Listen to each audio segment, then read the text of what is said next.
So big pass லைவ்ல வந்து ஒரு பக்கம் வந்து தர்ஷிகா அந்த மேட்டரை நான் விஷால் கூட தான் இருக்கேன், விஷாலை நான் ஏமாத்தல, பீட்ரே பண்ணல, அவர் ஏன் என்னை பத்தி இப்படி பேசுறாருன்ற மாதிரி எல்லாருக்கிட்டையும் போயிட்டு ஒரு பக்கம் வந்து தர்ஷிகா சொல்லிட்டு இருக்கிறத நம்மளால பார்க்க முடியுது. இன்னொரு பக்கம் வந்து பார்த்தீங்கன்னா சாச்சனா வந்து விஷால் கிட்டையும் சாரி கேட்டிருந்தாங்க. இன்னொரு பக்கம் சாச்சனாவை ஆறுதல் படுத்தி அவங்கள வந்து அந்த ஒரு ஃபீலிங்ஸ்ல இருந்து கம்ஃபர்ட் ஜோனுக்கு எடுத்துன்னு வந்திருக்கிறார் முத்துக்குமரன் அப்படின்ற நிகழ்வுகள் ஏகப்பட்ட சம்பவங்கள் நடந்திருக்கு. அந்த ப்ரோமோ 3 பத்தியும் பார்த்துருவோம். வணக்க மக்களே, நேஷனல் உச்சல இருந்து உங்கள் மணிவண்ணன். சேனலுக்கு புதுசாக இருந்தீங்கன்னா சப்ஸ்கிரைப் பண்ணிருங்க. பல பேர் வீடியோ பார்க்குறீங்க, ஆனால் லைக்கே போடாமல் வீடியோ பார்க்குறீங்க. லைக் போட்டு வீடியோ பார்த்தா ரொம்ப ரொம்ப யூஸ்ஃபுல்லாக இருக்கும். மறக்காம லைக்கை போட்டுருங்க. கண்டென்ட்டுக்குள்ளே போயிடலாம். ஸோ ஆக்சுவலாக தேர்ட் ப்ரோமோ இது காலையே நடந்து முடிஞ்சிருச்சு. அது வந்து ஆக்சுவலாக பிக் பாஸ் என்ன பண்ணியிருப்பாரு அப்படின்றது பார்த்தீங்கன்னா, அந்த சேலஞ்சஸ் வந்து அவங்களோட தரப்பு என்னெல்லாம் பண்ணியிருக்கீங்க அப்படின்றது சொல்லுவாங்க. இன்னொரு பக்கம் டாப் 6 வந்து பார்த்தீங்கன்னா அவங்க எல்லாம் பண்ணி தடம் புரண்டிட்டீங்களா இல்லையான்ற மாதிரி கான்வர்சேஷனில் தான் அது நடக்கும். ஓகே, அதில் வந்து சுனிதா வந்து என்னன்னா, அது ஆக்சுவலாக வந்து வர்ஷினின்றல ரியா மற்றும் சுனிதாக்கு இடையே நடக்கிற கான்வர்சேஷன் நடுவில் ஒரு பக்கம் வந்து சௌந்தர்யா போயிட்டு அந்த கான்வர்சேஷனில் போயிட்டு பல விஷயங்கள் பேசுவாங்க. அதுக்கு சுனிதா என்கிட்ட ப்ரூஃப் இருக்கு, இதெல்லாம் இன்னார்கானிக் அப்படின்றதையும் சொல்லுவாங்க. நீங்கள் என்ன என்டர்டைன்மெண்ட் பண்ணீங்கன்ற மாதிரி ஏர் ஃபிளிப் தானே பண்ணீங்க, இதுதான் என்டர்டைன்மெண்ட்ன்ற மாதிரி பல இடங்களில் போட்டு போட்டு போட்டு போட்டு உடைச்சிருப்பாங்க அப்படின்றது பார்க்க முடியுது. பட் எனிவே அதில் வந்து சௌந்தர்யா உள்ள போயிருக்கவே வேண்டாம். அது அவங்க 2 பேர் தனிப்பட்ட கான்வர்சேஷன், இவங்க உள்ள போயிட்டாங்க.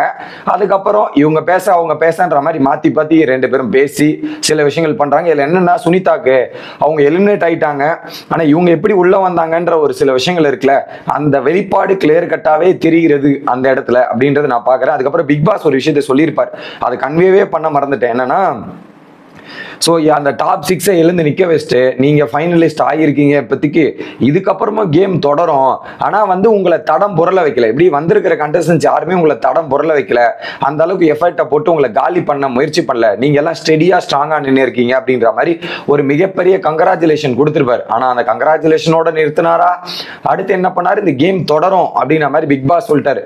இன்னும் கேம் தொடரும் அப்படின்ற மாதிரி சொல்லி முடிச்சோன்னே இவங்களுக்கே ஒரு கன்ஃபியூஷன் ஸ்டேட்ல இருக்காங்க அப்படின்றது நம்மளால தெளிவாக பார்க்க முடிச்சு. இது ஒரு பக்கம். இது நடந்தது போனதுக்கு அப்புறம் பார்த்தீங்கன்னா இன்னொரு விஷயம் நடக்கும்.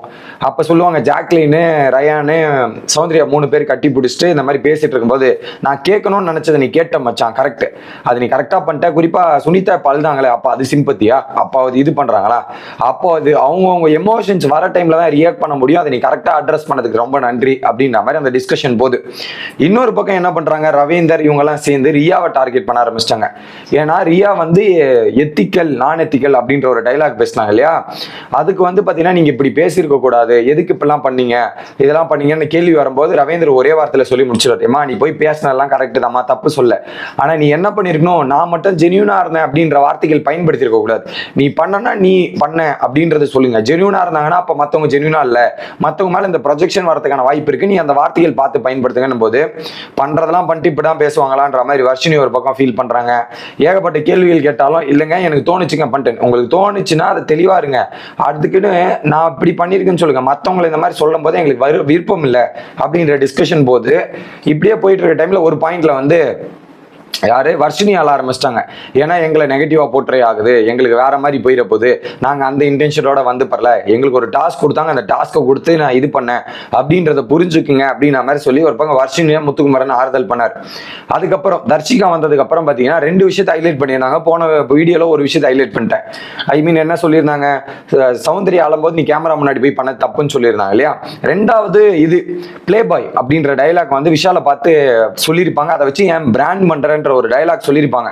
அதுக்கு தான் சாச்சனா கதறி கதறி அழுத தருணத்தையும் நம்மளால பார்க்க முடியும். ஒரு பக்கம் முத்துக்குமார் வெளியே எடுத்துன்னு போய் கன்சல்ட் பண்ணார்ல, அதான் சொன்னாரு, நீ ஒரு புரிதல் இல்லாம ஒரு தப்பு பண்ணிட்ட சாச்சனா, அந்த தப்பை உணர்ந்துக்கோ, சரி செஞ்சுக்கோ, சரி செஞ்சு அடுத்த கட்டத்துக்கு போறதுக்கான முயற்சி தான் பண்ணணும்.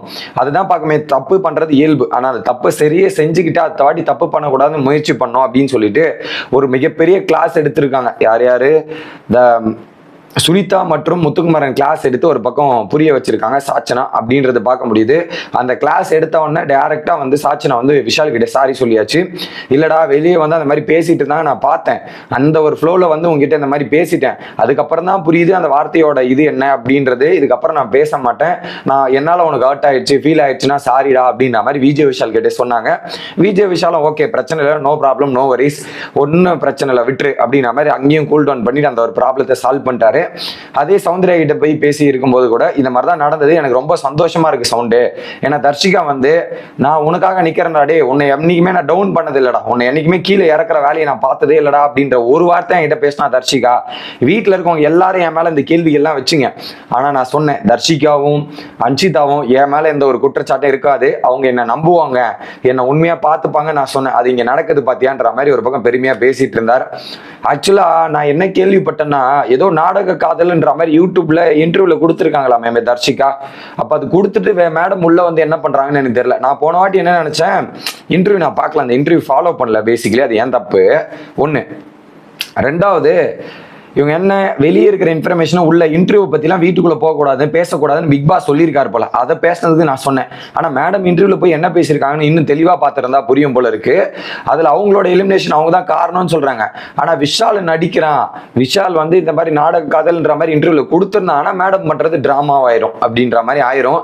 அந்த இன்ஃபர்மேஷன் எனக்கு தெரியல மக்களே. வேற யாராவது பார்த்து தர்ஷிகா என்ன சொன்னாங்க எது சொன்னாங்கன்றது மட்டும் எனக்கு கொஞ்சம் கமெண்ட்ல கன்ஃபார்ம் பண்ணிட்டீங்கன்னா ரொம்ப நல்லா இருக்கும்னு நினைக்கிறேன். ஒரு கிளாரிட்டி கிடைக்கும். எனக்கு இங்க டவுட் வருதுன்னா, தர்ஷிகா இந்த ஒரு டாபிக் எல்லார்கிட்டையும் போய் பேசுறாங்க. ஃபர்ஸ்ட் சௌந்தர்யா கிட்ட போய் பேசுறாங்க, இந்த மாதிரி பிளே பாய்ன்னு சொல்றா. அதுக்கப்புறம் நைட் எல்லாம் போய் மண்டே கழுவி அந்த பார்த்து பீட்ரைல் பண்ணிட்டான்னு சொல்லிக்கிட்டே இருக்காரு. எதுக்கு போய் சொல்லணும், ஏன் போய் பண்ணணும், இது எனக்கு இன்ட்ரெஸ்டே இல்லை. எப்படி அது பேசலாம், அசால்ட்டா சொல்லிட்டு போயிடுவாரா. நான் 15 நாள் ஆச்சுங்க எங்க அம்மா கிட்ட பேசுறதுக்கு. அவங்க அந்த மாதிரி ஒரு ஃபீலிங்ல இருந்தாங்க. நான் எப்படி போய் அதுல இருந்து மீண்டு வந்தேன், இதெல்லாம் வந்தேன் ரிலேஷன்ஷிப்ல, ரிலேஷன்ஷிப்லாம் எப்படி பேஸ் பண்ணணும்னு இருக்கு இல்லையா, அது அவருக்கு தெரியுமா. அவர் ஈஸியா சொல்லிட்டு போயிடுறாரு, இப்படி என்னது அப்படின்ற மாதிரி பேசிட்டு இருக்காங்க. இது இவங்களோட தரப்பு. உள்ள ரவீந்திர வந்து பாத்தீங்கன்னா, இங்க பாருங்க சார், வந்து என்ன எனக்காக பேசின அனைத்து நல்ல உள்ளவங்களுக்கும் நன்றின்னு சொல்றா. அடுத்ததா பாத்தீங்கன்னா உள்ள வந்து பாத்தீங்கன்னா எனக்காக யார் பேசுறீங்க, நான் தான் பேசணும் அப்படின்னு சொல்றாங்க. ஆனா நான் மட்டும்தான் அவளுக்கு எதிராக பேசியிருக்கேன், எப்படி நான் மட்டும்தான் அவளுக்கு எதிராக பேசியிருக்கேன், அதனால தான் அவள் வந்து ரியாக்ட் பண்ணியிருக்கா, அப்படி பேசிட்டு போயிருக்கான்ற மாதிரி ரவீந்தர் ஒரு பக்கம் பேசுறாரு. ஓகே, இன்னொரு பக்கம் ரவீந்தர் சொல்றாரு, நான் அது கேம் பிளேங்க, எனக்கு ஒரு கேம் கொடுத்துருந்தாங்க, கேம் பிளேல ஸ்ட்ராட்டஜி வச்சு உடைக்கணும், விஷால வேற எந்த டாபிக்ல வச்சு உடைக்கணும், இந்த டாபிக் வச்சு தான் உடைக்கணும், இந்த டாபிக் வச்சு தான் காலி பண்ணணும் போது அதுதான் பண்ணுவேன், அதுதான் இது பண்ணுவேன் அப்படின்ற மாதிரி பேசுறாரு. இந்த டாபிக்கை வச்சு உடைச்சி ஸோ ஆக மொத்தத்தில் அது கேமுக்காக தான் பண்ணேன், கேம் இதுக்காக தான் பண்ணேன்றதை சொல்றாரு. எனக்கு தெரியல அது கேமுக்காக பண்ணாரா இல்லை இதுக்காக பண்ணாரான்றது நம்ம அவரால் புரிஞ்சிக்கவே முடியல. அவர் தேவைன்னா அதை கேமில் எடுத்து கனெக்ட் பண்ணுவார். இல்லை நான் கேமாக சொல்ல இது வேற அப்படின்ற மாதிரி மாற்றி அவரே ஒரு பர்டிகுலர் ஸ்டாண்டில் இல்லாமல் மாற்றி இருக்கிற மாதிரி தான் எனக்கு ஒரு பக்கம் ஃபீல் ஆகிட்டு இருக்கு அப்படின்றது தான் நான் பார்க்குறேன். இதுக்கான சொல்யூஷன் எப்படி கிடைக்கும் அப்படின்றத பார்த்தீங்கன்னா, தர்ஷிகாவும் விஜய் விஷாலும் சேர்ந்து பேசி இதுக்கு ஒரு சொல்யூஷன் எடுத்துகிட்டு வந்தாவே மட்டுமே சொல்யூஷன் கிடைக்கும். இல்லைன்னு வச்சுங்களேன், இந்த சொல்யூஷனே கிடைக்காது. இது எலாபரேட் ஆயிட்டு அவங்க இருக்கிற வரையும் பாருங்க, இது எலாபரேட் ஆயிட்டே போயிட்டு இருக்க போதுன்னு பாருங்களேன்.